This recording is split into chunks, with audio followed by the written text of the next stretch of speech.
This morning, we start a brand new sermon series conversation, the brand new year, and I don't know about you, but I love the energy of the New Year's. I'm a part, I guess, the shrinking population in the United States that likes to do New Year's resolutions. Anyone else on team New Year's resolutions? I think some are so pragmatic, they're like, listen, I fail at them all the time, so I'm not going to set myself up for failure. But it seems like in our culture, this is a sobering moment. We think, how can I move from point A to point B? There's some more to life that I'm missing out on, so what changes can I make? And how can we move forward? I mean, some folks in this room probably tried Whole30 because you want to get back on that good diet, and you feel miserable right now, and I'm really sorry. Grace and peace to you. I signed up for Masterclass. Has anybody seen the Masterclass ads on Instagram where you can learn things like comedy from Steve Martin and basketball dribbling from Steph Curry? So I'm an early adopter. I went on to Master's Class, and I opened up all of it. I paid the whole price, and I can learn everything. Comedy from Steve Martin, dribbling from Steph Curry, horror novels from Stephen King, investigative journalism from Malcolm Gladwell. This is going to be a killer year for Joe Skillen. It's going to be amazing. I'm going to learn all of that, right? So there's this energy, like, how can I go from point A to point B? And I think at times as Christians, this is also a moment for us to think, how can we move forward in our faith? And I think sometimes, you've been in the church just a short time or a long time, many times we don't get to how to do that exactly. Is there a model? Is there a pattern? Is there a way forward about how I can move from point A to point B? And so what we'd like to do in the weeks to come, the next 3 weeks, is we're going to talk about 3 different sides of communities that helps integrate us into the life of the church. Because there's a reality that I've seen as a pastor, as a Christian. I've been a Christian for 20 years now. Sometimes you could show up and still not feel part of what's going on. It reminded me of an ad that I saw during the college football season, the bowl season. Go ahead and throw that picture up. This is Macaulay Culkin years later. Did anybody see this commercial with Google Home? Where here he is. He's Kevin from Home. Did anybody see Home Alone when it came in theaters? Yes, I was like in 3rd grade at the time, and I remember we went into the theater, and it was crammed full of people. I wasn't trying to make an age joke here. You did that to yourself. You did that to yourself. I just remember like they oversold the theater, and people were sitting in the aisles because they couldn't wait to see this movie. But years later, Google had this brilliant idea.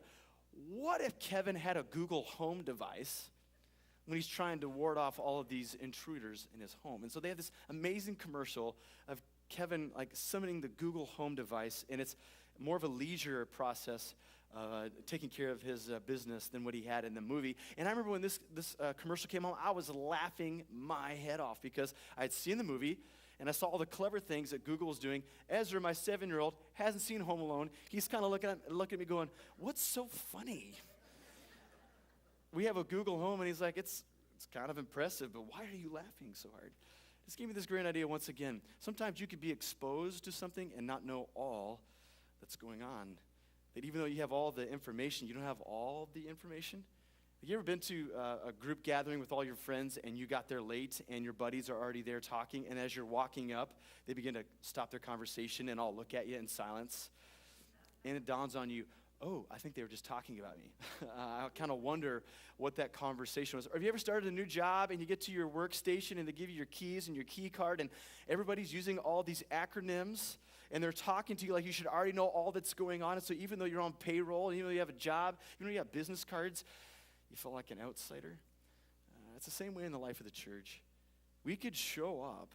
We could have bits and pieces of information about the Bible and about church, but still not feel like we're integrated all the way into the faith.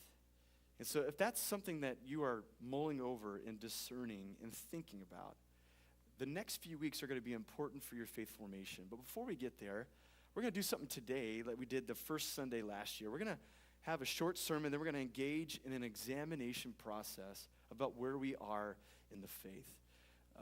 Socrates once said that the unexamined life is not worth living. And as the Apostle Paul, who's one of the main authors of the New Testament, was trying to build churches, he's exposed to Socrates and the great philosophers. He leverages this idea about examination, and he points it towards a church that he was struggling with in the book of 2 Corinthians. But before we get there, I think it's brilliant what Paul does. Because if you're familiar with 1 Corinthians and 2 Corinthians, you know that Paul struggles with this church is because they're holding Paul in an incredible contempt. They're putting him through examination. They don't believe that Paul is the same person in his letters than he is in person. There's even an accusation against Paul that maybe he's simply preaching Christ so that he could take money from the church, and so Paul has to defend himself. They claim that he's not one of the super apostles because he doesn't have the right letters of recommendation. He didn't go to the Ivy League school of apostleship, it seems.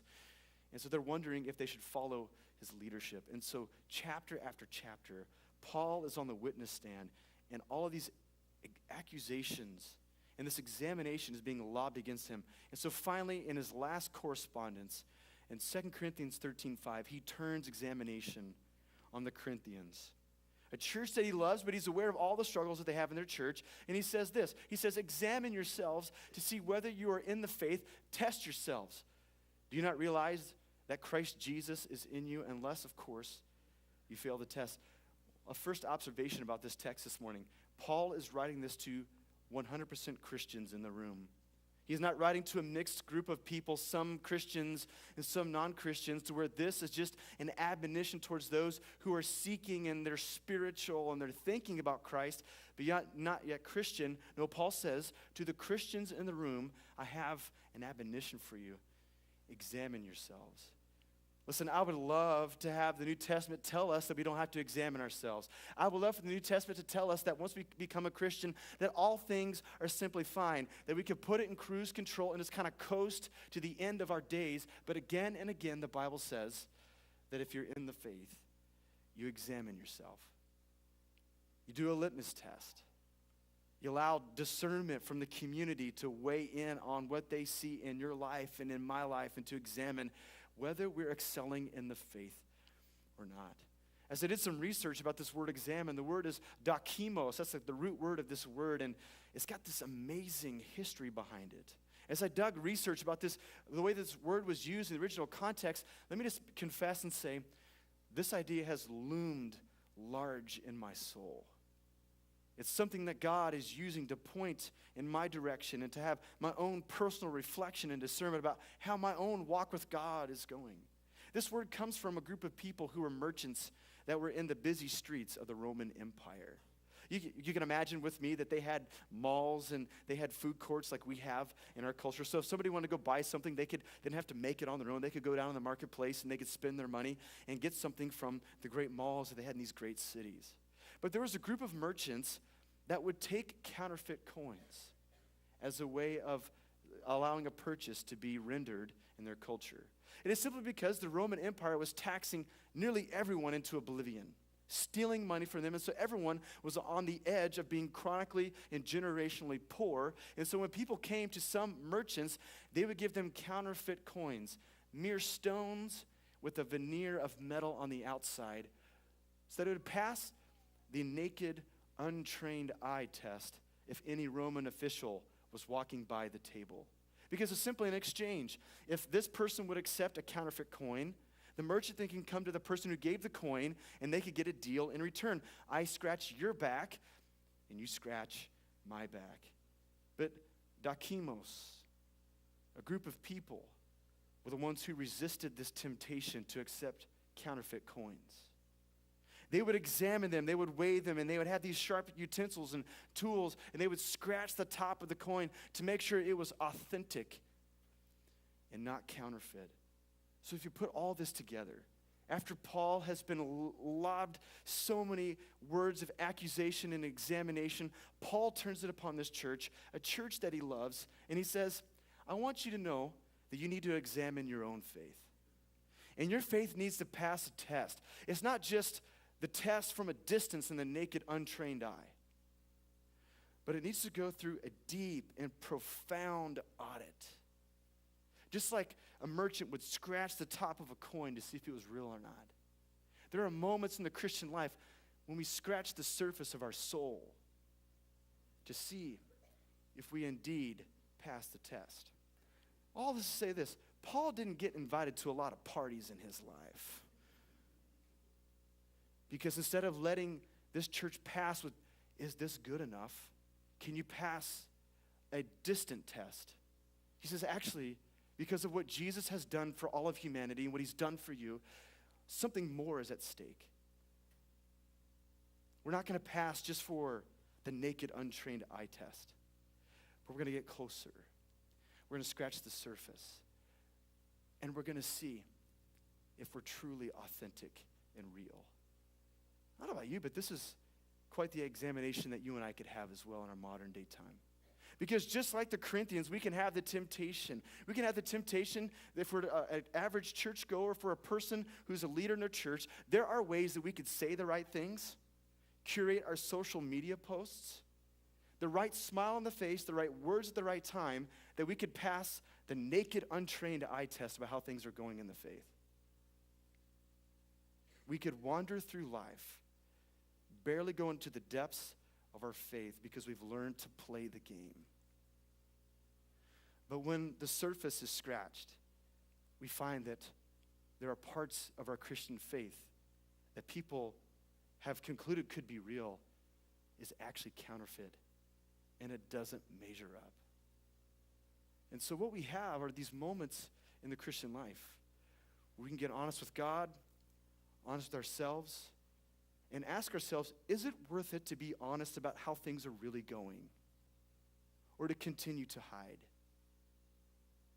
Will we allow ourselves to be scratched on the surface so that a verdict can be determined, a true point A, starting point of our faith where we're at right now, so we can actually have a fighter's chance of fighting a transformative way forward? If we want to reorient, if we could confess this morning, there are areas of my faith and of your faith where we're simply just getting by, where we're able to pass this naked, untrained eye test, but we're not passing the test of the close examination. The way back is something that Paul says in Galatians 5:6, as we see on the screen, that the only thing that counts is faith expressing itself in love. Paul's saying this: how we pass that test, that examination, is not just to pile up Bible verses in our memory or even activity in a church, but is the sole occupation and vocation of our life, trusting God and loving to the depths of who we are. Faith expressing itself through love. So where are we at this morning, my friends, with this type of admonition? Is the balance of who we are spending ourselves towards this cause of faith expressing itself through love? Or is there some scratching of the surface to do, some deeper questions to ask, and some vulnerability that we need to have about how the faith life is really going?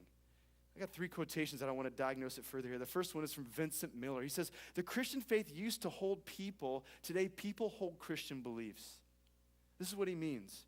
The original idea of religion is this idea of something that binds our whole faith together, our family life, our finance life, our vocation life. There's something that holds us together like a ligament holds a body part to another body part. And this is what Vincent Miller says.